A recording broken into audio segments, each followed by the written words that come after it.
dependendo do estágio que esteja o processo judicial, não tem o que fazer. Não tem como mais questionar. Então passou-se toda a fase de conhecimento, toda a fase ali de você foi citado, você foi intimado, então você manda depositar na conta da sua esposa. Deposita na conta dela, em tese você está participando ali da fraude. Teve uma fraude ali contra credores. É lógico, tem que se analisar cada caso com mais cuidado, mas você pode estar entrando ali numa brincadeira que você nem sabe o que está acontecendo. Falei, então, a dívida do veículo, ela beira R$ 1 milhão. Aí deu aquele silêncio. Como assim? A dívida do veículo é R$ 1 milhão. Só que, numa das cláusulas do contrato, tinha informação. O bloqueio em Renajude só vai ser solicitado, o desbloqueio em Renajude só vai ser solicitado ao juiz no pagamento da 24ª parcela. 2 anos. 2 anos com o veículo parado. E hoje eu trouxe um assunto aqui diferente para vocês, que é a questão do bloqueio Renajude. E aí, você tem um veículo financiado e hoje ele está bloqueado por alguma questão de parcelas atrasadas? Você comprou um veículo e tem um bloqueio Renajude e você não sabe o que que é isso? A gente vai bater um papo sobre isso hoje. E para me ajudar aqui nas perguntas, eu trouxe meu amigo, convidei meu amigo Davi Goldsweig. Seja bem-vindo, doutor. Muito obrigado por ter aceitado aqui meu convite.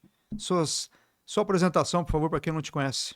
Eu que agradeço o convite e estou à disposição aqui para fazer as questões. Maravilha. Eu sei que você entrou nas nossas redes sociais e pegou algumas perguntas mais corriqueiras que as pessoas fazem sobre essa questão do bloqueio Renajude. E eu sempre, quando eu vou tocar aqui no assunto de questões de trânsito, você fala, já passei por isso. E aí, bloqueio Renajude, já passou por isso? Não, esta não, Essa não. esta situação eu não passei e não pretendo passar. Maravilha. Obrigado, passo minha vez. Essa deixa, né? Essa eu deixo. Vamos lá, vamos começar aí, já Vamos sem lá. mais delongas, por favor. Tá ok. Para começar, o que é exatamente o sistema Renajude e como ele se conecta com o Poder Judiciário e com o Detran? Legal. Eu mencionei aqui sobre a tal do bloqueio Renajude. O que que é isso? É, o judiciário, em alguns momentos, ele precisa restringir, bloquear um veículo, em decorrência de diversas questões. Acredito que a gente vai explorar isso nas perguntas que você fizer. Mas isso aí precisa ser feito de maneira dinâmica. Antigamente, o juiz mandava um ofício lá para o Detran, esse ofício demorava dias para chegar lá, o Detran demorava mais alguns dias para inserir o bloqueio do veículo, e aí sim o bloqueio era efetivado. E o inverso também. O juiz determinava o desbloqueio, esse ofício demorava dias para chegar nas mãos lá do Detran, mais dias para fazer o processamento para desbloquear. Para tornar isso mais ágil, foi implementado o Renajude, que é a junção, os termos de Renavan com o judicial. Foi implementado lá pelo CNJ, o Conselho Nacional de Justiça, para que através de um simples apertar de botão, o juiz, de maneira automatizada, sem depender de Dentran, ele insere esse bloqueio lá no veículo, insere ou retira o bloqueio. Então, agilizou, trouxe essa dinâmica de bloqueio do veículo muito mais rápido, muito mais efetivo naquelas condições em que é necessário realizar o bloqueio ou em outras onde é necessário realizar ali o desbloqueio. Então é um sistema informatizado utilizado pelo judiciário. E que tipos de bloqueio o juiz pode determinar via Renajude, perdão? Estamos falando apenas de proibição de transferência ou há mais restrições? O bloqueio Renajude ele contempla 3 tipos diferentes: o bloqueio transferência, o bloqueio licenciamento e o bloqueio circulação. São 3 bloqueios. No bloqueio transferência, você consegue licenciar o veículo, você consegue utilizar o veículo, mas não consegue transferir. O bloqueio licenciamento, você consegue utilizar o veículo até que o licenciamento vença e não pode transferir a propriedade. E o bloqueio circulação, o próprio nome já diz, você não pode utilizar o veículo em hipótese alguma. Caso seja utilizado, ele pode ser apreendido.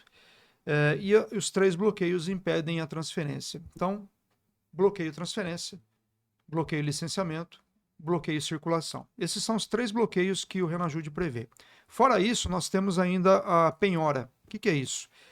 Caso o juiz entenda que esse bloqueio, essa constrição que está sendo feita no veículo, ela não está sendo suficiente para resolver a pendência, ele pode determinar a busca e a apreensão. Então, quando o veículo tem bloqueio transferência, bloqueio licenciamento e bloqueio circulação, Qualquer um dos três. Eles não são no mesmo processo, será sempre um desses bloqueios, não todos ao mesmo tempo. Então, no processo judicial X, ele tem um bloqueio de circulação, processo judicial Y, ele vai ter um bloqueio licenciamento, por exemplo. E a penhora é naquele momento em que o veículo está com busca e apreensão para que a dívida seja liquidada. Então, os três tipos de bloqueio são esses que fazem parte do Renajude. Portanto, não é possível fazer a transferência de propriedade com bloqueio ativo. Não, não é possível. Qualquer um dos três processos, qualquer um dos três bloqueios que tem no veículo, não é possível fazer a transferência. Ele impede justamente que você tire esse veículo da sua propriedade e transfira para outra pessoa. Em quais tipos de processos judiciais o uso do Renajude é mais comum? Dívidas civis, execução fiscal, pensão alimentícia? Todos eles praticamente são utilizados como parâmetro para se dar garantia. Porque o bloqueio Renajude nada mais é do que um aperto, uma constrição que se dá naquele proprietário, daquele bem, para que ele pague uma dívida. Então, vou trazer um exemplo aqui corriqueiro. Me envolvi num acidente de trânsito, sou culpado. No processo judicial houve uma condenação, eu sou obrigado a fazer o pagamento de um valor, vamos colocar aqui um valor hipotético de 10 mil reais, e eu simplesmente não pago. Qual que é a segunda etapa desse processo? É a parte da execução. Então, o advogado da parte contrária vai fazer a execução para que consiga receber esses valores.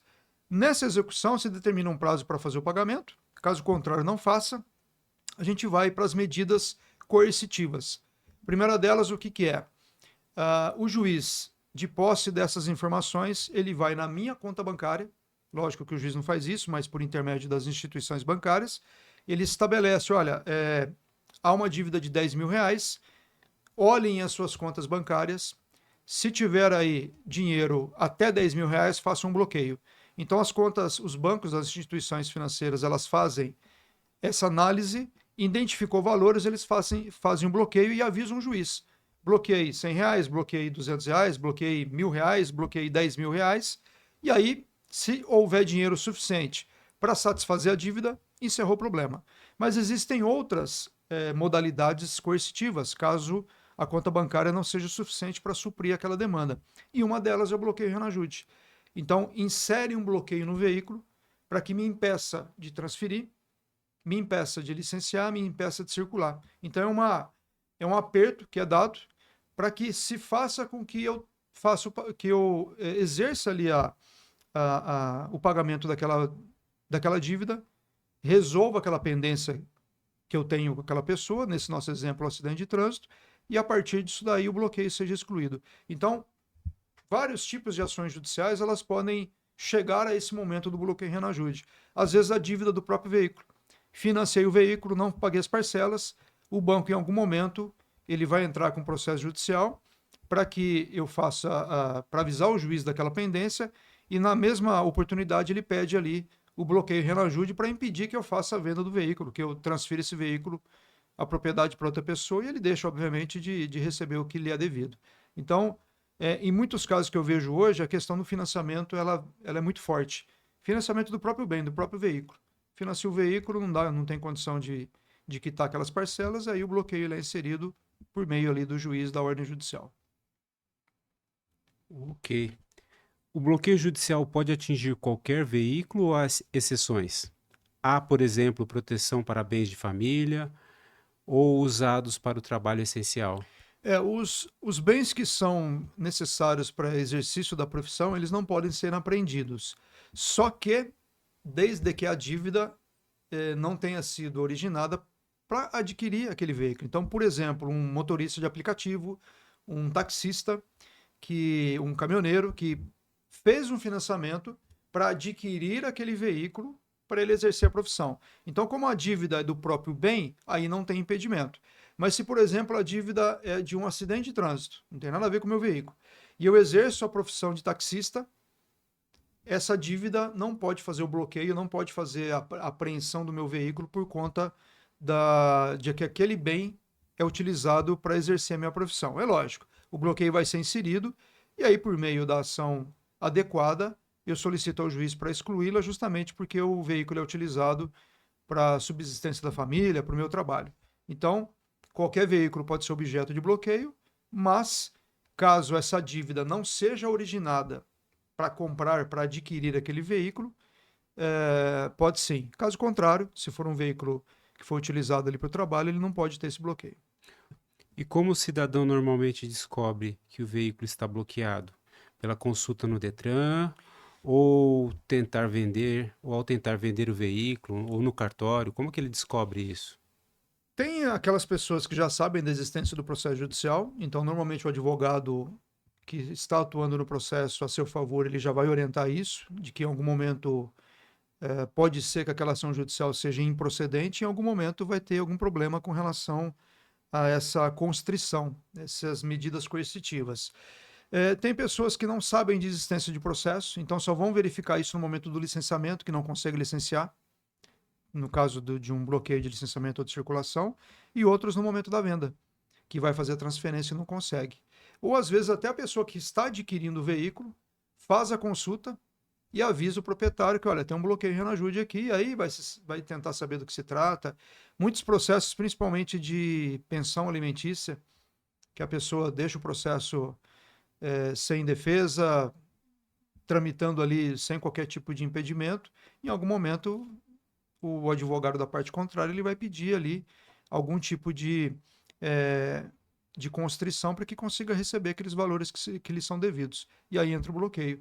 Muitos casos a pessoa vende o carro e não sabia, e aí o comprador vai tentar licenciar o carro, transferir, não consegue, e aí vai no despachante, descobre que tem um bloqueio, aí entra em contato com o escritório para a gente entender o que está acontecendo, e muitas vezes o proprietário realmente não sabe. Muitas vezes ele não sabe da existência do processo, foi intimado do processo, mas uma outra pessoa recebeu a intimação e não repassou para ele, e ele não sabe da tramitação do processo. Algumas pessoas são pegas de surpresa, outras sabem da existência do processo, mas não sabem da gravidade, não sabem do momento que aquele processo está, da tramitação. Então, e aí tem a surpresa no licenciamento ou às vezes na hora da venda. E no dia a dia da prática forense, aí, o que o doutor tem encontrado mais aí? Muitos financiamentos. Muitos financiamentos? Muitos financiamentos é que a pessoa não quita, e aí o bloqueio entra, e aí vem uma outra questão, que a pessoa quita o bloqueio para liquidar a dívida, mas o bloqueio não sai, e aí fica desesperada, porque o bloqueio não é instantâneo, tem um lapso ali de tempo, tem algumas tramitações dentro do processo. Então, uma grande parte é por conta de financiamento, uma outra parte por questão de pensão alimentícia, e uma outra parte por dívidas corriqueiras aí do dia a dia, questões do dia a dia nosso que às vezes acabam tendo algum tipo de problema com relação a danos, né, que a gente acaba cometendo aí em relação a outras pessoas, e essa dívida uma hora a conta chega. Lógico, a gente tem que sempre lembrar que é em decorrência de uma ação judicial, mas uma hora pode acontecer da conta chegar e aí tem que fazer o pagamento. E aí o bloqueio do veículo é justamente para tentar que isso seja efetivado da melhor maneira. Como o doutor comentou, geralmente o cidadão é pego de surpresa, mas o Detran é obrigado a informar esse cidadão de que há um bloqueio? Não, o Detran não é obrigado, não existe nenhuma formalidade para o Detran fazer essa comunicação. A pessoa consegue, né? Se ela tiver, por exemplo, curiosidade de pesquisar o seu veículo, no site do Detran ou no aplicativo da carteira digital da Senatran, tem como você consultar o seu veículo, e lá tem informação de que se existe algum tipo de bloqueio, tanto bloqueio Renajude ou qualquer outra restrição no veículo, essas informações aparecem lá. Mas perceba que não é uma coisa comum, não é uma coisa do dia a dia, um bloqueio Renajude que vai ser inserido no veículo. Eu tenho veículo há 30 anos e nunca tive um problema de bloqueio Renajude. E outra, embora eu viva aqui nessa constância da questão de trânsito, questões aí atreladas a essas informações, legislação de trânsito, por hábito, eu consulto o meu veículo a cada 30 dias. Mas você tem veículo. Quando que você consultou a última vez seu veículo? Faz tempo. Se é que consultou. Normalmente você faz o quê? Chega a época de licenciamento, final de placa, você vai no banco, faz o pagamento, ou vai no seu despachante e pede para ele verificar as taxas ali e fazer o pagamento.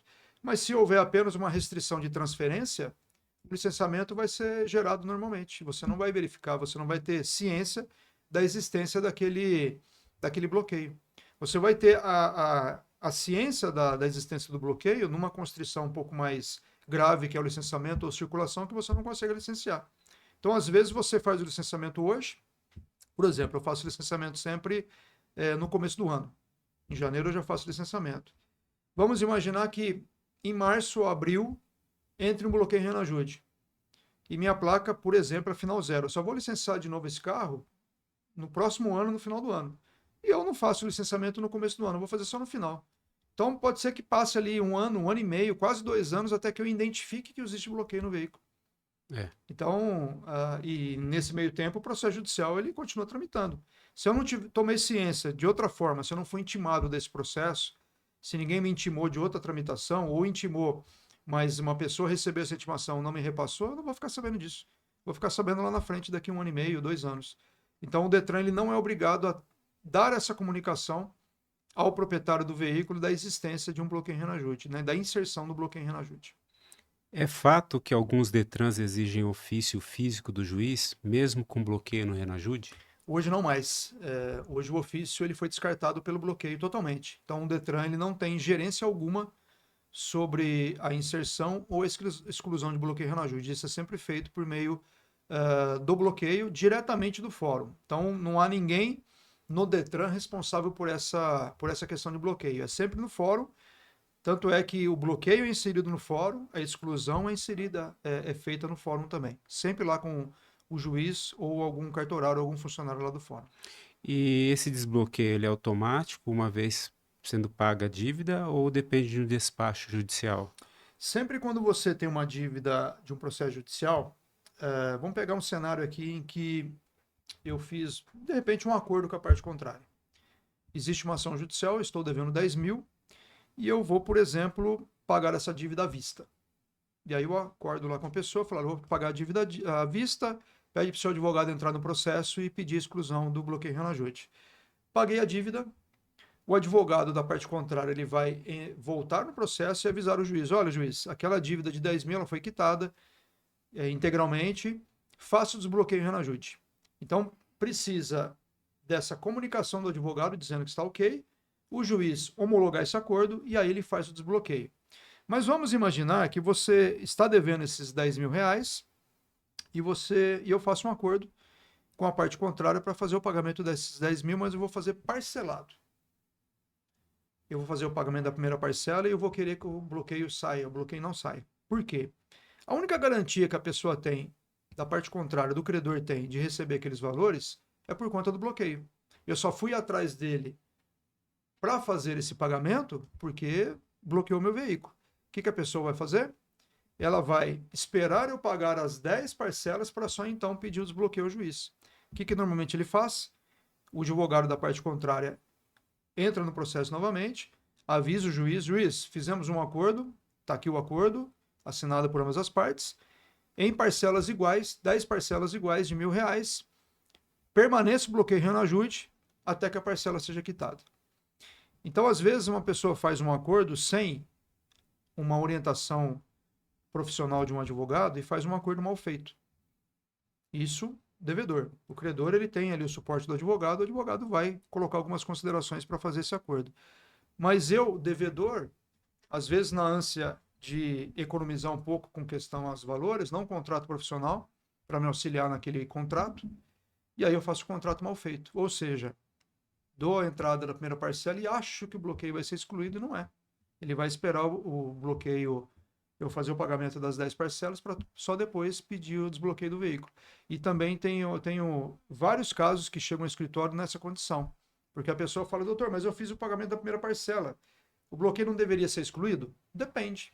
O que está no contrato? Aí quando você vai ler o contrato, está lá, em uma das cláusulas, que o bloqueio reajuste só será solicitado ao juiz após a conclusão do pagamento das 10 parcelas. Um contrato mal feito, e aí foi acordado, não tem como voltar atrás, e o bloqueio permanece durante essas 10 parcelas. Então, na sua pergunta é que se o bloqueio é excluído automaticamente, não. Depende do despacho do juiz, sempre, de uma autorização do juiz, mas ele só vai fazer esse desbloqueio caso o credor concorde. Se o credor não concordar, o bloqueio permanece.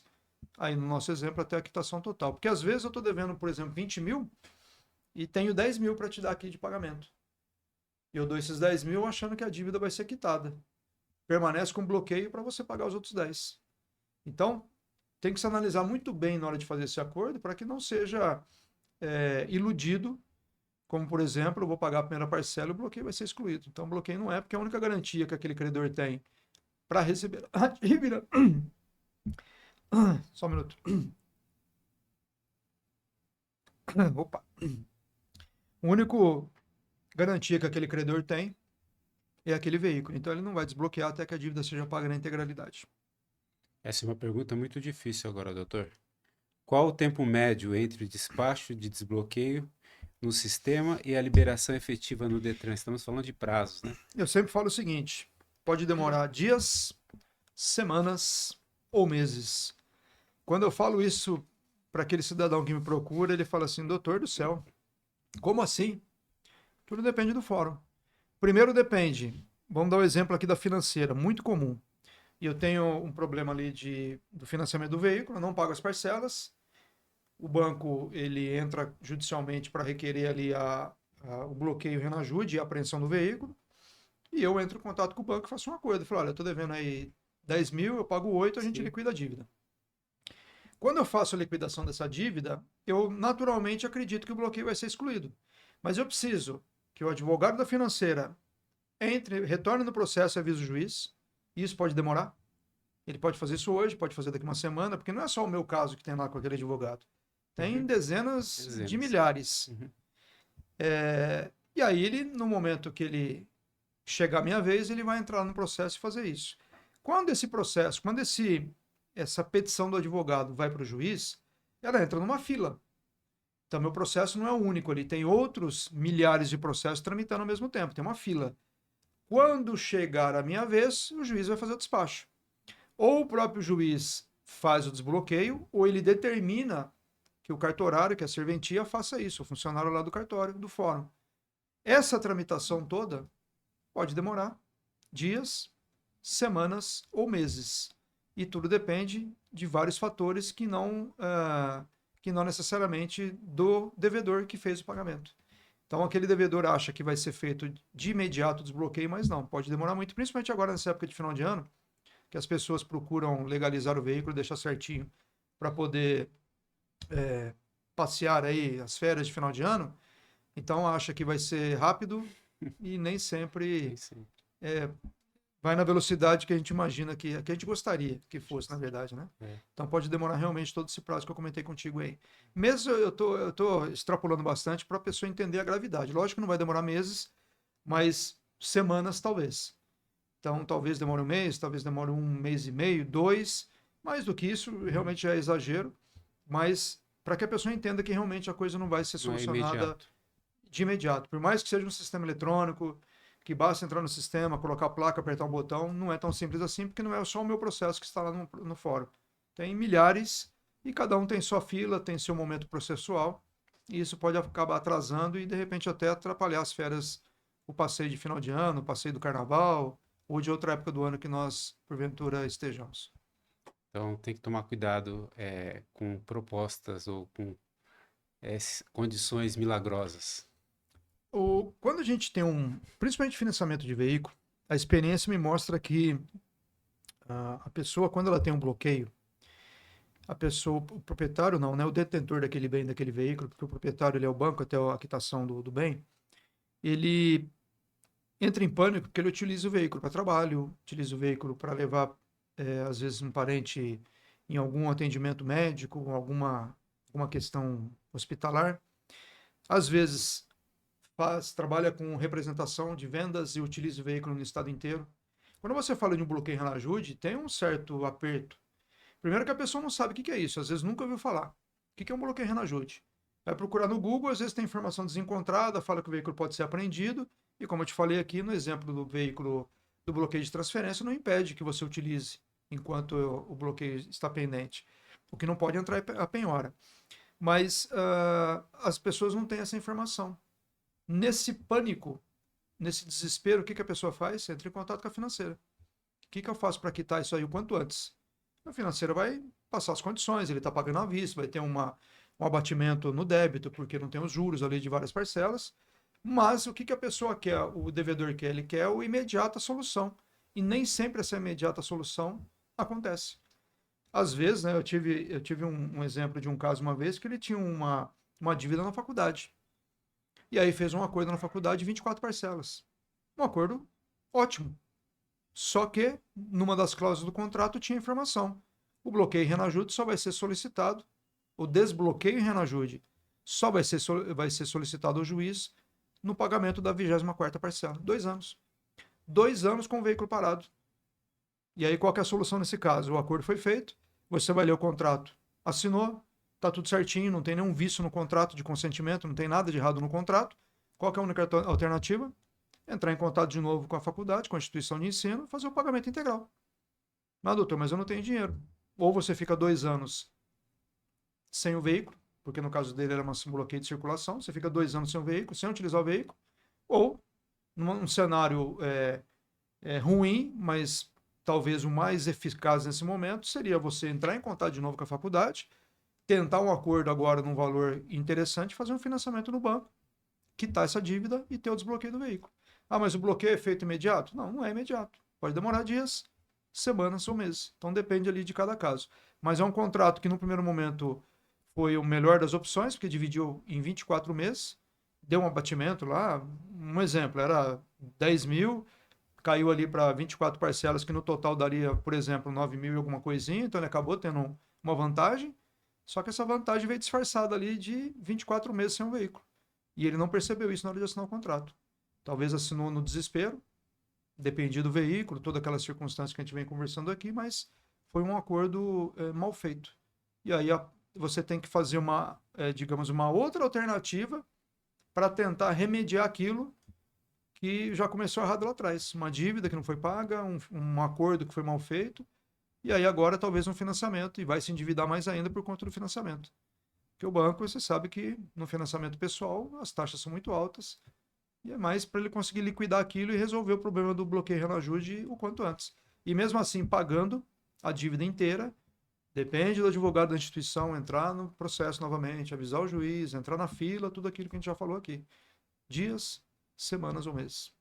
Então, o cidadão, ele, pelo que o doutor está colocando, tem que ficar bem atento, principalmente com promessas que dizem que vão liberar, né, o sistema desbloquear em 2 dias, 3 dias o seu Sim. veículo. Sim, porque isso realmente não acontece. E às vezes chega essa informação, principalmente de financeiras, que olha, eu paguei a dívida, a pessoa que me atendeu disse que o processo, que o bloqueio seria excluído em 1 semana. E já faz aí 3 semanas até agora não desbloqueou. Quanto tempo demora mais? Dias, semanas ou meses? Tudo depende da velocidade. Aí eu falo das circunstâncias. E aí eu pergunto para a pessoa, tá, mas o advogado da instituição, lá do credor, ele já entrou no processo, já avisou o juiz que você pagou a dívida? Ah, não sei. Qual que é o número do processo judicial? Não sei. Então vamos fazer uma pesquisa aqui primeiro. Me passa aí seus dados, seu CPF, seu nome completo, vamos verificar. Localizei o processo. O processo é esse aqui, tá? Então aqui você consulta, aqui você tem o número do processo. A partir de agora, deixa eu analisar aqui para ver se o advogado já fez isso. Olha, o advogado não fez ainda. E a partir dessa condição, eu estabeleço para ele alternativas que podem ser feitas. Mas tem essa questão da promessa de falar que vai resolver em 2 dias, falar que vai resolver em 1 semana, e o bloqueio renajude. Lógico, pode ter casos ali que a coisa resolve em 1 semana? Pode, lógico que pode. O advogado do credor rapidinho já entra no processo de aviso, o juiz, a fila ali está andando muito rápida, tem poucos processos, o que não é comum no judiciário aqui do Brasil, mas vamos pensar nessa hipótese. O juiz ali está tranquilo, ele consegue resolver rápido, mas tem um determinado fórum aqui em São Paulo que cada movimentação do processo demora 4 a 6 meses. Então eu peticiono hoje, daqui 4 a 6 meses o juiz vai olhar o processo. O juiz dá um despacho, determinando para mim, de repente, apresentar um documento adicional, eu já apresento aquele documento e o processo vai ser olhado daqui 4 a 6 meses. Então, se o advogado da financeira ou do credor de outro assunto qualquer, ele faz essa petição e tem um processo que ele demora de 4 a 6 meses para ser analisado pelo juiz, é 4 a 6 meses que vai demorar para desbloquear o veículo. Não pode prometer que são Não 2 dá, dias. dá. Tanto é que até, e aquelas condições que a gente atua no processo, ali em favor do devedor, para tentar minimizar o impacto, alguma coisa nesse sentido, eu já tenho que deixar isso muito bem claro para o cliente. Porque pela experiência, naquele fórum, eu sei que vai demorar tanto tempo para ter movimentações. Então, o que eu vou fazer a partir disso? Estabeleço critérios e estratégias para entender qual é o melhor cenário para o cliente. Porque eu sei que se eu movimentar o processo de uma determinada maneira, E se nós vamos ter ali de 4 a 6 meses para ter um resultado, um despacho, às vezes é mais viável falar para o cliente, olha, não é viável uma ação judicial para você, não é viável ficar brigando nessa ação judicial. Se você realmente deve esse valor, pode ser que seja mais viável, como eu dei um exemplo aqui, fazer um financiamento bancário vinculado ao seu CPF, quitar essa dívida, depois de repente você faz um outro financiamento no veículo para ter um juros menor, para você solucionar num tempo mais rápido possível, na menor onerosidade possível. O objetivo do escritório é sempre esse: pensar na melhor alternativa para o cliente, aquela que seja menos custosa possível, que ele gaste o mínimo possível. Nem sempre, nesse resultado, o escritório vai participar de alguma coisa. Nem sempre tem contratação no escritório disso. Mas eu coloco essas condições para o cliente para que ele entenda que nem sempre brigar no processo é a melhor solução, nem sempre entrar com uma ação judicial é a melhor solução. Às vezes nós temos, por exemplo, questões de processos de suspensão e cassação da CNH. Existem algumas alternativas judiciais, só que são alternativas que às vezes demoram 6 meses. Antes disso, nós não vamos ter solução. Dependendo do cenário e com essa informação em mãos, eu consigo delimitar para o cliente qual a melhor alternativa. Nem sempre é ação judicial. Então, eu lembro de um caso bem específico que o cliente entrou em contato e falou o seguinte: doutor, 6 meses para mim terminar de cumprir minha penalidade de cassação da CNH. Já cumpri 1 ano e meio e falta 6 meses. Eu quero entrar com uma ação judicial.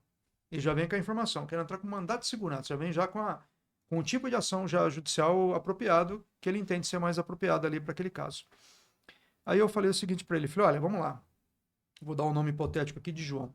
Falei, João, essa ação judicial só vai fazer sentido para você, pensa comigo, só vai fazer sentido para você se nós conseguirmos uma liminar. O que é liminar? É a antecipação dos efeitos. Lá no final do processo que eu quero, eu desbloqueio da habilitação, nesse exemplo aqui que a gente está dando. Essa ação judicial só vai fazer sentido se a gente conseguir eliminar agora, e você desbloquear a habilitação agora. Porque se ela não desbloquear agora, vai demorar esse processo 6, 8 meses, 1 ano para encerrar. Você já terminou de cumprir a penalidade. Não faz sentido para você uma ação judicial, a não ser que nós tenhamos o sucesso, a possibilidade de conseguir uma liminar. E olha que eu nem avaliei seu caso ainda, hein? Você entendeu? Então, analisando a questão aqui friamente, sem analisar o seu caso, uma ação judicial, muito menos um mandato de segurança, não cabe nesse caso, porque o mandato de segurança ele tem alguns requisitos que, se você não encaixar esses requisitos, ele não é aplicável. Você compreendeu? Ele falou assim, doutor, estava no telefone com ele. Ele falou, doutor, deixa eu falar um negócio para você. Antes de falar com você, eu já falei com 5 outros advogados que me deram tal solução. Que analisando agora friamente, conforme você está me falando, eu percebo que essas eventuais soluções que eles me deram não serão eficazes, a não ser que eu consiga uma liminar. E aí, para cada solução que ele me passou, eu falei para ele, essa não dá certo por causa disso, essa não dá certo por causa disso, essa não dá certo por causa disso. Eu já nem passei essas opções para você, porque a probabilidade de perder é muito grande. Senão eu teria passado. Ele falou, então, você foi o único que me fez pensar, e realmente não faz sentido. Eu vou fazer o seguinte, eu vou terminar de cumprir a penalidade, porque são 6 meses apenas, faço a reabilitação depois e vida que segue, faz parte do jogo. Eu devia ter te procurado lá atrás, em outro momento, para você avaliar melhor, porque a cassação da CNH, ela tem algumas possibilidades de reversão, dependendo de cada caso, mas no estágio que você está, não vale mais a pena. Tranquilo, encerrou a ligação, tranquilo. Na semana seguinte, entrou em contato comigo a Maria. Oi, tudo bem, doutor? Tô ligando para você por indicação do João. Que João? Fala com 10 Joãos por dia. Não tem como saber quem é quem é o João. Não, o João falou com você semana passada. Lembrei do caso. Então, meu caso é esse.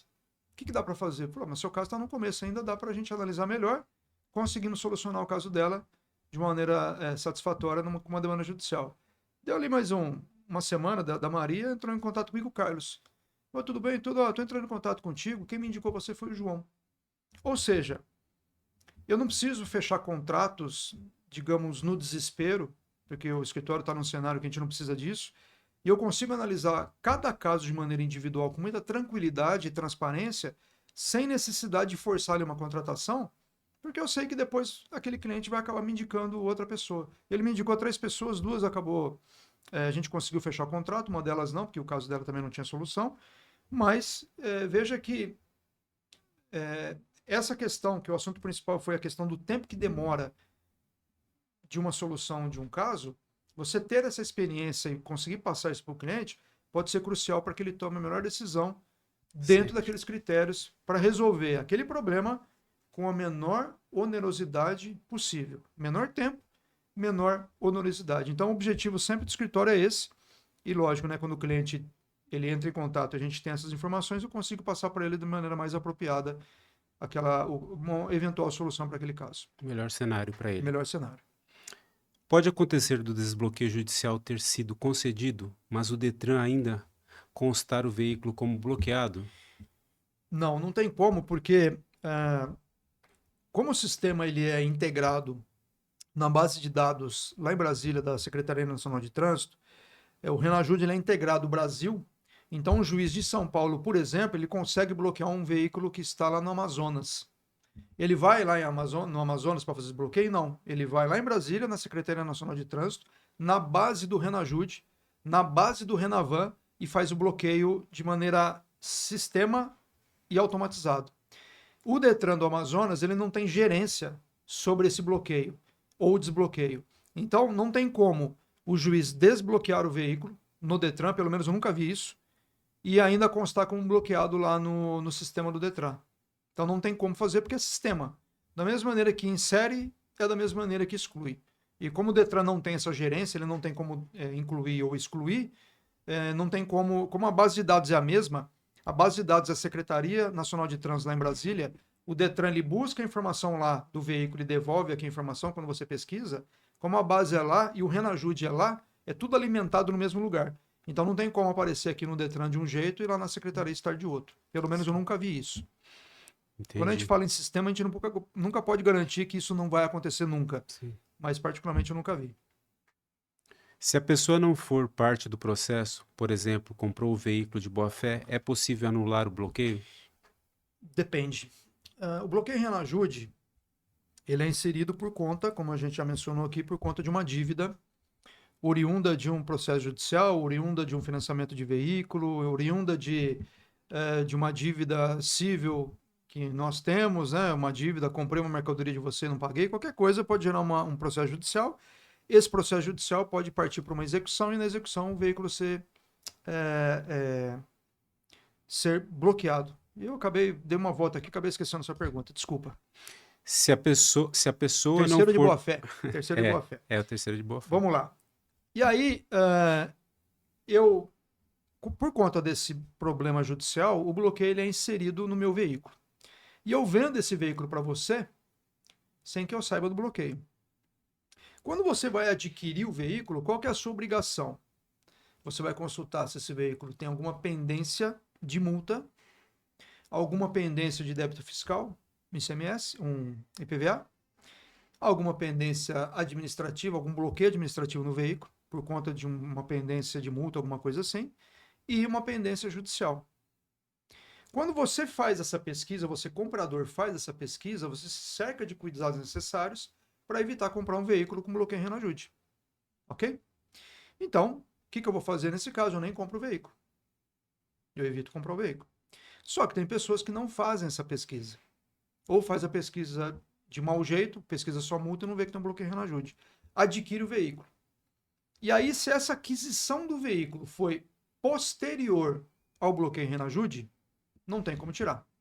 Você não é um terceiro de boa-fé. Por que você não é um terceiro de boa-fé? Porque quando você adquiriu o veículo, o bloqueio já existia. O bloqueio em Renajude já estava vinculado no veículo. Diferentemente, por exemplo, se eu comprar o veículo hoje, de você, a gente preenche o recibo de compra e venda, assina, confirma a assinatura reconhecida no cartório, tudo bonitinho. Só que eu tenho 30 dias para fazer essa transferência. Comprei hoje e quero transferir mais para frente, não vou transferir agora. Daqui 20, 30 dias eu faço isso antes de vencer o prazo. Quando eu vou fazer a transferência do veículo, nesse meio tempo, entre nós assinarmos o recibo e eu buscar o Detran para fazer a transferência, no meio do caminho entrou o bloqueio. Nesse caso, eu sou um terceiro de boa-fé. Por quê? Porque quando eu comprei o veículo, eu consultei a base de dados do Detran, não tinha bloqueio nenhum. Tinha multas, mas eu paguei as multas. Tinha um débito de PVA, mas eu acordei com o proprietário, a gente abateu a dívida desse PVA no valor do veículo, só que não tinha bloqueio Renajude. Aí sim eu sou um terceiro de boa-fé. E nesse caso, eu consigo fazer a exclusão desse bloqueio pela via judicial também. Eu vou dar um outro exemplo aqui. Teve um cliente que ele comprou um veículo, se não me engano, em agosto que ele comprou o veículo, e ele só foi transferir depois de acho que 8 meses. Porque nesse meio tempo ele teve que levar o veículo para a oficina, o veículo tinha danos estruturais. Quando ele comprou, ele já sabia disso. Tinha problema no motor, então teve que desmontar o motor. O carro era um carro importado, então teve que vir peças da Alemanha, se não me engano, né, de outro país. E ele demorou aí nessa brincadeira toda por volta de 8 a 10 meses para conseguir resolver o problema e aí sim fazer a transferência do veículo. Quando ele foi fazer a transferência, tinha um bloqueio Renajude, que nós falamos muito aqui de dívidas, só que na verdade era um bloqueio criminal. O que significa isso? O promotor que estava ali atuando no caso, ele entendeu que aquele veículo foi, o proprietário anterior, foi adquirido por meio de possivelmente questões ilícitas, comprou o veículo e depois vendeu para o meu cliente. E aí ele entendeu que poderia ter problema nessa aquisição do veículo e inseriu o bloqueio, determinou, solicitou, na verdade, ao juiz o bloqueio Renajude, o juiz concordou. Nesse meio tempo aí, tipo 4, 5 meses depois que ele tinha adquirido o veículo, entrou bloqueio. Quando ele foi fazer o pedido de transferência 3, 4 meses depois, viu que tinha esse bloqueio Renajude. Esse bloqueio criminal, ele é diferente do civil. Aí ele não é um terceiro de boa-fé, as regras elas mudam um pouco. O que eu tive que fazer? Eu tive que ir até o fórum para conversar com o promotor, explicar para o promotor o que tinha acontecido. Levei foto, falei, olha, o veículo desmontado, aconteceu isso, aconteceu aquilo. E ele comprou o veículo no mês de agosto, o bloqueio só entrou em janeiro, fevereiro, então vários meses depois, 5 meses depois. Se ele tivesse transferido o veículo lá em agosto, vocês não teriam nem percebido a existência desse veículo. Então vocês não saberiam da existência desse carro. Então ele é terceiro de boa fé, aconteceu isso, aconteceu aquilo. E aí ele entendeu, diante das condições das provas que eu apresentei ali para ele, ele entendeu que fazia sentido, que realmente meu cliente não poderia ser prejudicado naquela condição. E aí ele falou, olha, peticiona no processo, eu vou avaliar novamente as provas que você vai colocar. Pelo que você está colocando aqui, me parece que o seu cliente assiste razão, mas eu vou avaliar depois com mais cuidado. Pode peticionar no processo que eu vou dar uma atenção e vou analisar de acordo com o que você me comentou aqui. E a gente, depois disso, nós peticionamos um processo e aí ele concordou com a exclusão do bloqueio. Então veja que o criminal ele tem algumas nuances ali, algumas questões que elas são particulares e diferentes de um bloqueio em decorrência de uma dívida civil. Mas respondendo a sua pergunta, se o bloqueio Renajude entrou após a aquisição do veículo, você como terceiro de boa-fé pode pedir o desbloqueio, desde que obviamente você tenha documentos que comprovem que a aquisição foi anterior. O documento melhor que se tem é o registro de compra e venda, ou ATPV, autorização para transferência de propriedade de veículo, já com firma reconhecida no cartório, ou um contrato de compra e venda com as assinaturas reconhecidas no cartório, lógico, lá atrás, com data lá de trás. Não adianta você fazer o contrato hoje, com a data de 2, 3 meses atrás, sendo que a assinatura, o reconhecimento da assinatura foi feito hoje. Aí, obviamente, não tem validade. Então, respondendo a sua pergunta, tem sim, lógico, tem casos que não tem o que fazer, mas tem outros que tem, que entra a pessoa e o terceiro de boa-fé. Agora, dentro desta sua fala, suponhamos que o cidadão tem um veículo, ele quer comprar um veículo e ele não faz a pesquisa, mas ele contrata alguém para fazer essa pesquisa, um profissional, um despachante, por despachante. exemplo. E esse despachante, talvez desatento, não verifica que tem esse bloqueio. Perfeito. Qual é a responsabilidade desse profissional nesse problema? Vamos lá. Quando você vai fazer uma pesquisa dessa e você quer ter mais segurança nesse tipo de pesquisa, é melhor que você procure um profissional, um despachante, por exemplo, que ele tem habilidade para fazer essas consultas. O despachante, por padrão, ele já faz todas as pesquisas necessárias para isso.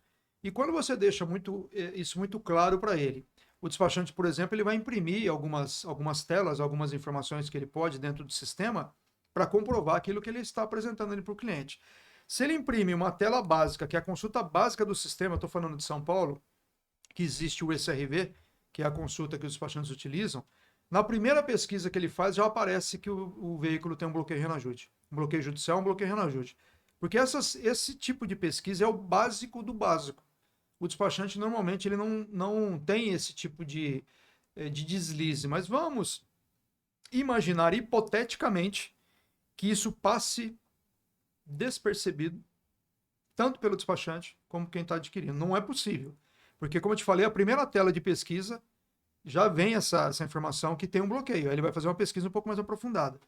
Mas vamos imaginar hipoteticamente que isso aconteça. Como um profissional que é, e ele está sendo pago para aquela atividade, eu estou pagando você para você me trazer todas as informações que o veículo tem. E você não me traz essa informação, você passa a ser responsabilizado por aquilo. Lógico, precisa se comprovar que houve a contratação, tem ali algumas questões que devem ser avaliadas, mas esse profissional ele passa a ser responsável, porque ele foi contratado justamente para isso, para fazer essa consulta. Eu fiz só essa provocação aqui, porque essa próxima pergunta vai ao encontro do que eu sugeri.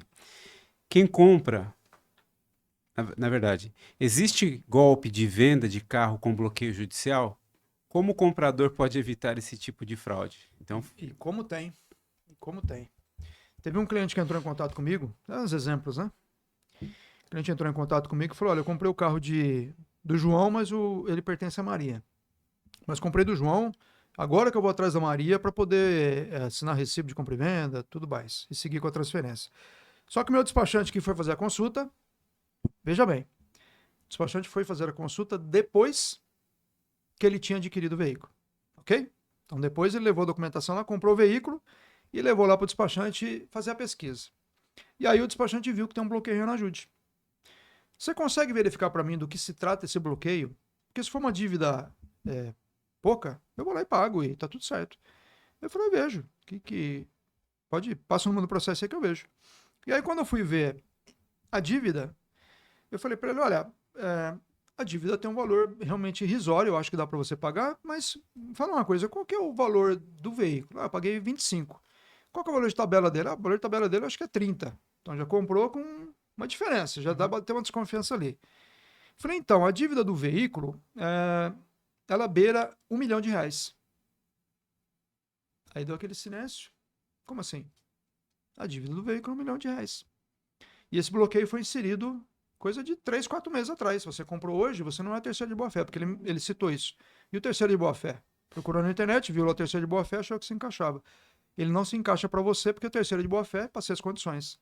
Como você comprou agora, você não é o terceiro de boa-fé. Ele falou, o que eu faço agora? Eu falei, você tem contato com o João ainda? Devolve o carro. Porque o João vendeu esse carro para você sabendo que tinha essa dívida. Conversa com ele, depois você me retorna aqui. Aí ele foi, conversou com o João, e depois, até para saber o que tinha acontecido, ele me retornou e falou: o João falou que sabia realmente, e eu tive que conversar um pouquinho mais grosso com ele lá, e ele falou que sabia do bloqueio, mas ele imaginou que era uma dívida que dava para pagar, e não de 1 milhão. Devolvi o veículo para ele, me devolveu o dinheiro, e tá tranquilo, consegui resolver o problema. Mas, veja que pessoas mal intencionadas podem repassar um veículo para você.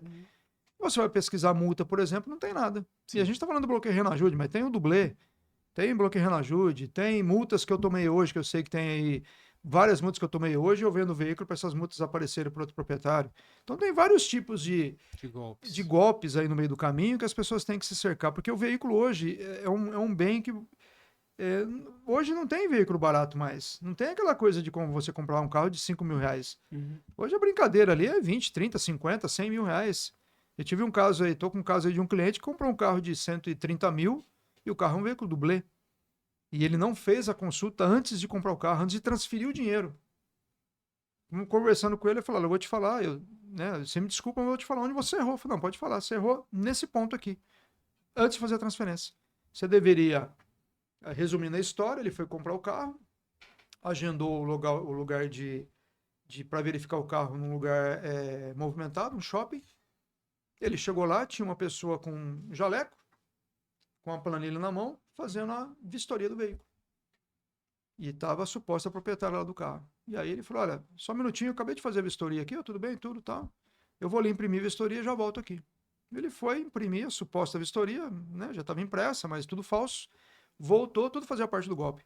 Entregou para a suposta proprietária, ó, tá aqui a vistoria, virou para o meu cliente e falou, olha, você está fazendo uma ótima aquisição. O veículo está lacrado, não tem nenhum acidente, nada, nada, nada. Só tem esse risquinho no para-choque aqui, mas isso aqui é irrisório.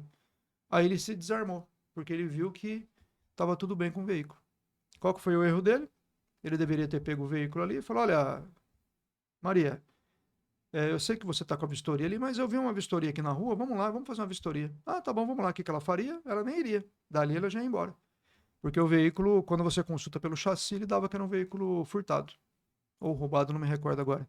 Mas ele comprou um veículo de 130 mil. Então foi um golpe de dublê.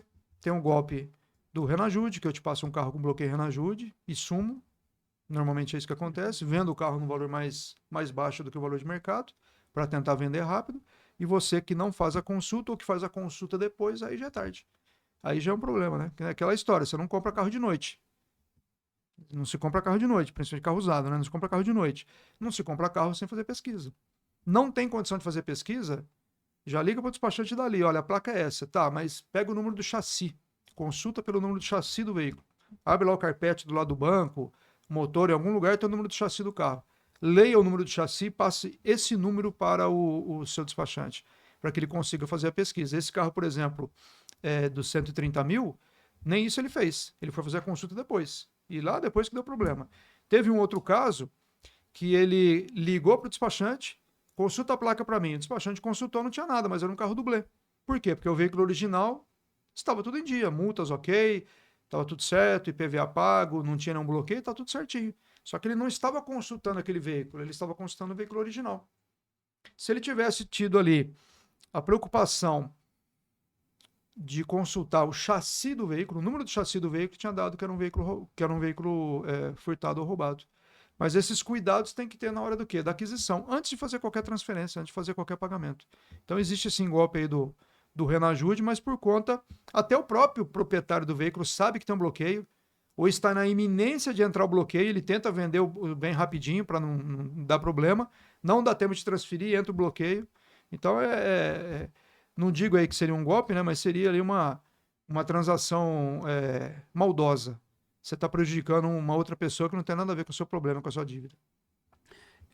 Com tantos golpes ou transações maldosas, quais documentos o comprador deve exigir para garantir que o carro não tenha restrição judicial e quais os cuidados que a pessoa deve tomar ao adquirir um veículo? Eu acho que o cidadão que vai adquirir um carro, ele não precisa nem de documento. Ele precisa de duas informações, placa e chassi. São as informações básicas. E onde que eu pego essas informações? No documento do veículo? Não. Lá no próprio veículo. Como eu te falei, a maioria dos carros hoje, o número do chassi ele fica no carpete, debaixo do carpete, ali do lado do passageiro. Tem um recorte no carpete, você levanta aquele recorte e tem a numeração. Pegue aquela numeração, anote aquela numeração e passe para o seu despachante ou para alguma pessoa que está incumbida de fazer a pesquisa do veículo. Por último, você faz a pesquisa de placa. Mas o principal é o chassi. Porque tem muitos dublês que estão com placa do veículo original, mas não adulterou o número do chassi. O chassi continua do veículo original, que é o veículo furtado ou roubado. Então não é nem questão de documentação que num primeiro momento, eu iria atrás. Primeiro eu faria a consulta do chassi para, a partir dessa informação, ver se o veículo tem algum tipo de bloqueio, algum tipo de restrição, e depois eu vejo qualquer outra coisa. Mas, e aí documentação seria quem é o proprietário. Porque se o proprietário é o Davi, eu não vou fazer a transferência dos valores para Maria. Maria não é proprietária, mas é a minha esposa. Não tem problema. Eu faço a transferência para o Davi, não para ela. Para evitar justamente qualquer tipo de fraude contra credores, por exemplo. Então você está devendo, ter uma dívida grande aí que se você sabe que está vindo um bloqueio que está na iminência de entrar no seu veículo e você vende, só que esse dinheiro não pode passar na sua conta por causa do eventual bloqueio que virá. Então você manda depositar na conta da sua esposa. Deposita na conta dela e, em tese, você está participando ali da fraude. Teve uma fraude ali contra credores. É lógico, tem que se analisar cada caso com mais cuidado, mas você pode estar entrando ali numa brincadeira que você nem sabe o que está acontecendo. Pode ocorrer um bloqueio Renajude para pequenas dívidas? Pode, pequenas dívidas, grandes dívidas. Já vi bloqueio Renajude por conta de R$ 500. Mas tudo depende de um processo judicial. Então nós temos que ter, primeiro, uma ação judicial Nessa ação judicial eu fui condenado, obrigado a fazer o pagamento daquela dívida, e a partir daí existem as restrições, as constrições. Uma delas é tentar pegar o dinheiro na conta bancária, se não tem, vai partir para outras questões, que pode ser o bloqueio renajude. Então pode sim. Valores, já vi valor de R$ 500, bloqueio renajude por conta de R$ 500. Dívida de IPTU, muito comum. Dívida de R$ 150, R$ 200. Aí o que, que a pessoa, que eu... Ah, doutor, eu quero contratar. Não, não tem nem que me contratar. Vai lá na prefeitura e paga. Negocia Ah, lá. mas quanto tempo demora para sair o bloqueio? Dias, semanas ou meses. Aí você depende do procurador do município entrar no processo, avisar o juiz que a dívida está paga, pedir o desbloqueio do veículo. Então, quanto tempo o procurador vai demorar? Mas a dívida aí de R$ 150 de IPTU. Então eu consulto lá e falo, a dívida 150 tem que atualizar, de repente chega a R$ 200, vai lá e paga isso, vai lá no setor tributário da prefeitura e paga, e continue indo lá toda semana até que o bloqueio saia. Mas é mais fácil pagar do que ficar discutindo no judicial isso daí. Então pode sim, por conta de questões pequenas, valores pequenos. Ter bens registrados em nome de terceiros, como parentes, evita bloqueio judicial? E se o parente tiver uma dívida e o bloqueio judicial entrar no veículo? E Aí já responde a pergunta. Então não é que... Na verdade, se você tiver veículos em nome de outras pessoas, você pode estar tendo fraude contra credores ali. sim, Que pode, inclusive, ter problemas para essa pessoa que está com o veículo lá. Mas e se ela tiver um problema? De repente, o problema é maior do que o seu. Imagina aí um acidente de trânsito que tem uma proporção gigantesca e pode inserir um bloqueio renajude lá. Num veículo seu que está no nome é no nome de de outra terceiro. pessoa. Se o proprietário não tiver recursos para pagar a dívida de imediato, existe alguma medida jurídica para proteger o uso do veículo? Não tem. Aí depende, como eu falei, se for um bloqueio de transferência, ele consegue utilizar. Mas se for um licenciamento ou um bloqueio circulação, ele não vai conseguir utilizar e não tem medida que resolva isso. A única alternativa para ele é pagar a dívida. E não adianta, às vezes, ficar inventando moda. Não adianta, mas eu vou questionar. Dependendo do estágio que esteja o processo, é sempre importante as pessoas saberem isso. Dependendo do estágio que esteja o processo judicial, não tem o que fazer. Não tem como mais questionar. Então passou-se toda a fase de conhecimento, toda a fase ali de você foi citado, você foi intimado e você não se manifestou no processo. Aí quando o bloqueio renajude entra no veículo, aí você quer ir atrás, tentar resolver. Aí não é tarde. O processo não ajuda ali, né? Se caso você passar por todas as etapas do processo judicial, não se movimentou, não fez nada, não se defendeu no processo, dependendo do estágio que esteja, não tem mais o que fazer, é só pagando a dívida. Tanto é que eu nem em processo assim, dependendo do estágio que esteja, eu nem entro porque não tem o que fazer. Não tem alternativa mais para ser feita no processo. Eu vou protelar uma coisa que nem dá para protelar mais. É só pagando a dívida. O sistema Renajude já apresenta falhas ou inconsistências, como bloqueios duplicados ou indevidos? Olha, eu vi um bloqueio indevido, esse foi indevido mesmo, mas já faz coisa de uns 3 anos que eu vi. Depois disso eu nunca mais vi. Que era um bloqueio, mas foi um erro de inserção de placa na hora de fazer o cadastro. Então era para ir, por exemplo, um hipotético aqui, era uma placa final 8 e foi para a placa final 6. Digitou errado. Inseriu na placa de uma pessoa que não tinha nada a ver com o problema. Então não é um erro do sistema em si, é um erro do gestor, do funcionário ali, do juiz que foi inserir a informação, não conferiu as informações para ver se era do veículo correto, e ali inseriu o bloqueio no nome de um terceiro que não tinha nada a ver com a história. Mas realmente não era um bloqueio, um problema do sistema. Foi um bloqueio manual ali de inserção da informação. Como o cidadão pode comprovar que o desbloqueio foi efetivado, especialmente ao vender o carro? Na verdade, ele não precisa provar nada, porque o sistema, quando você vai fazer a pesquisa, ele aparece limpo, não tem nada. Em momento algum aparece que teve uma restrição Renajude vinculada àquele veículo. Isso não aparece nas pesquisas do Detran ou de qualquer outra modalidade de pesquisa. Então, quando você for vender o carro, assim que o bloqueio for excluído, você não precisa nem avisar isso para o comprador, para quem está adquirindo, porque ele vai fazer a pesquisa e não vai ver bloqueio algum. Então, para ele vai estar tranquilo aquela questão. Por derradeiro, Dr. Luiz, que conselhos você daria para quem tem um veículo e quer se proteger de bloqueios judiciais no futuro? A última pergunta? É a Acabamos? Bom, se você tem processo judicial tramitando, é importante a assessoria de um profissional para te auxiliar e te orientar com relação a eventuais desdobramentos desse processo judicial. Porque um dos desdobramentos, como a gente vem falando aqui desde o início, que é o tema de hoje, que é o bloqueio Renajude. Esse profissional ele vai conseguir te auxiliar de maneira correta quais alternativas você pode adotar para evitar que o bloqueio aconteça. Ou, se acontecer, tentar minimizar ali qualquer consequência disso. Mas eu acho que a única orientação é isso: você ter um profissional realmente que consiga te auxiliar, dependendo da demanda, um advogado, para ele conseguir mapear e, de maneira estratégica, te mostrar eventuais alternativas que tenham. Porque, como eu disse aqui agora há pouco, quanto mais você demora para colocar um profissional para atuar no processo, pior fica a sua situação. Porque quando você é citado do processo, né, quando você tem ciência, a primeira ciência que o juiz lhe dá a respeito da existência de um processo, é o momento que você tem para apresentar suas defesas. Se você não apresenta a defesa ali, é a revelia, é como se tudo aquilo que a outra parte disse está correto, não tem mais como questionar aquilo. Não tem mais como você voltar no processo e falar: olha, eu quero me manifestar agora. Já foi. Você teve prazo para fazer aquilo. Então, obedeça a todos os prazos, fique atento, não deixe para resolver amanhã. Receber uma citação ou uma intimação de processo, já se movimente ali para tentar encontrar uma solução, encontrar um profissional que lhe dê um suporte ideal para que você consiga resolver aquela situação da melhor forma possível e não deixe a coisa tramitar solta, porque lá na frente pode ser um problema irreversível.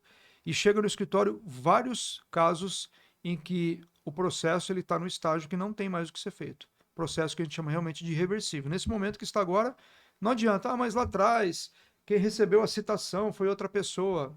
O endereço é o seu? Então, sinto muito, alguém não entregou a citação para você, mas ela é válida para todos os fins. E mesmo porque, se você recebeu a intimação X, recebeu a intimação nesse momento você não se manifestou em momento algum. Você quer se manifestar agora, passados aí um ano e meio, 2 anos que o processo iniciou. Então, a melhor sugestão que eu dou aqui para quem tem um processo judicial, saiba da existência desse processo judicial, já teve ali a citação e a intimação, é buscar ajuda profissional para não deixar a situação ficar pior do que já está.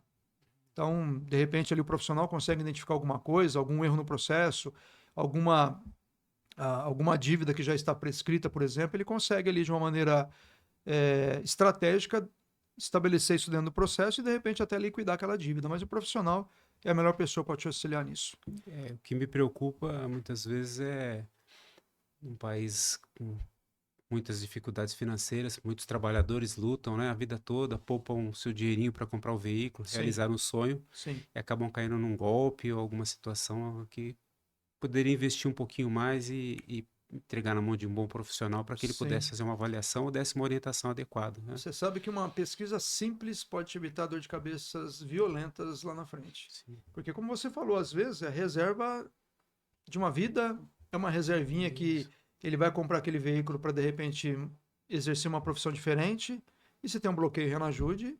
Quando a gente fala de bloqueio Renajude é uma coisa, quando a gente fala de clone de um veículo dublê, é uma coisa completamente diferente. Sim. Nesse caso, por exemplo, que eu comentei contigo aí do veículo de 130 mil, que ele comprou o carro no shopping, eles saíram, se não me engano, acho que foi de Curitiba e vieram buscar o carro aqui em São Paulo, mas eles sempre compram um carro, então não é uma pessoa que nunca comprou o carro, é uma pessoa esclarecida. E aí voltou para a cidade deles, no caminho foi abordado pela Polícia Rodoviária Federal, e eles não identificaram que era um veículo dublê, porque se ele tivesse consultado o chassi, teria identificado isso, ele só consultou a placa também, e poderia ter sido preso naquele momento por receptação. Estar com o veículo furtado, né? Receptação, o que é? Eu não consigo comprovar que você furtou ou roubou o veículo, mas você está na posse. Então você é um receptador daquele bem furtado ou roubado. Sim. Poderiam ter sido presos por conta disso. E aí, quando eles entraram em contato comigo, qual que foi o problema? O despachante que eles consultaram, ele não conseguiu transferir o veículo e não sabia por que não conseguia transferir. O despachante não deu informação para eles. Também foi um despachante ali que eu entendi que foi um mau profissional. Tentaram fazer o seguro do carro, não conseguiram. E ninguém explicava para eles.